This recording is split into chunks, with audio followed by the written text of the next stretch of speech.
જે નગરપાલિકા અને જિલ્લા પંચાયત તાલુકા પંચાયતના મતદાન થઈ રહ્યા છે ત્યાં આટલું જ મતદાન થઈ રહ્યું છે।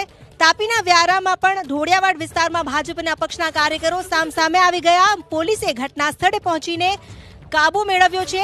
બંને જે પક્ષના કાર્યકરો હતા તેઓ સામસામે આવી ગયા છે। અમારી સાથે સંવાદદાતા જોડાઈ ગયા છે। ધવલ, શું માહિતી? જી બિલકુલ, જે રીતે સમગ્ર જિલ્લામાં સ્થાનિક સ્વરાજ્યનું મતદાન શાંતિપૂર્ણ માહોલમાં થઈ રહ્યું છે, પરંતુ વ્યારા નગરપાલિકાના વોર્ડ નંબર 3માં બીજેપી અને અપક્ષના કાર્યકરો વચ્ચે ઘર્ષણ થયાનો કિસ્સો સામે આવ્યો છે। વોર્ડ નંબર 3ના ઢોળિયાવાડ વિસ્તારમાં બંને પક્ષના કાર્યકરો સામસામે આવી ગયા હતા। પોલીસે ઘટના સ્થળે પહોંચી અને જે પરિસ્થિતિ છે તેની પર કાબુ મેળવવા અને જે મામલો છે તે થાળે પાડ્યો છે। જી, આભાર આપનો જાણકારી આપવા બદલ। તો પોલીસે તો હાલ મામલો થાળે પાડી દીધો છે। ખૂબ એકલ દોકલ બનાવ બન્યા, પરંતુ તેમ છતાં આ જે ઘટના છે એ નિંદાજનક જરૂર કહી શકાય।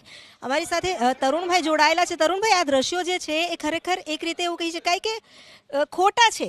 આપણે એ તો ખબર છે કે લોકશાહી છે, હવે ભાજપના કાર્યકર્તાઓ અને અપક્ષના કાર્યકર્તાઓ આજના દિવસે શા માટે? અમિતાબેન, આપણે જોઈએ છીએ કે અપક્ષ આમ જનરલી ગામડાનો વિષય હોય ને, તાલુકા પંચાયત જિલ્લા પંચાયતના અંદર દરેક ગામડાના અંદર વિષય હોય છે, તો ગામડાના અંદર એમના પર્સનલ પ્રોબ્લેમના કારણે એ લોકો ઝઘડતા હોય, એમાં ભારતીય જનતા પાર્ટીનું નામ ખરાબ થાય એવું કહી શકાય। આમ ભારતીય જનતા પાર્ટી એક રાજકીય પક્ષ જ નહીં પણ એક વિચારધારાથી વરેલો પક્ષ છે। ગામડે ગામડે આખી મોટી ફોર્સ છે, અને બીજા કોઈ રાજકીય પક્ષમાં આપ જોશો તો ટ્રેનિંગનો કોઈ કોન્સેપ્ટ હોતો નથી। અમારામાં ટ્રેનિંગ પણ આપીએ છીએ કે કેવી રીતે માણસને ઉપયોગી થઈ શકાય અને કામ કરી શકાય, લોક ઉપયોગી કામ કરી શકાય, એ રીતની માનસિકતાવાળા હોય।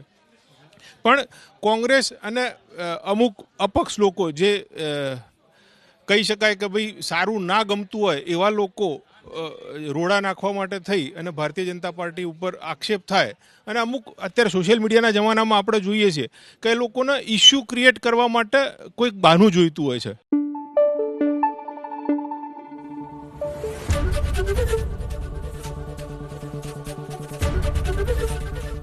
एबीपी अस्मिता, गुजरातनी अस्मिता।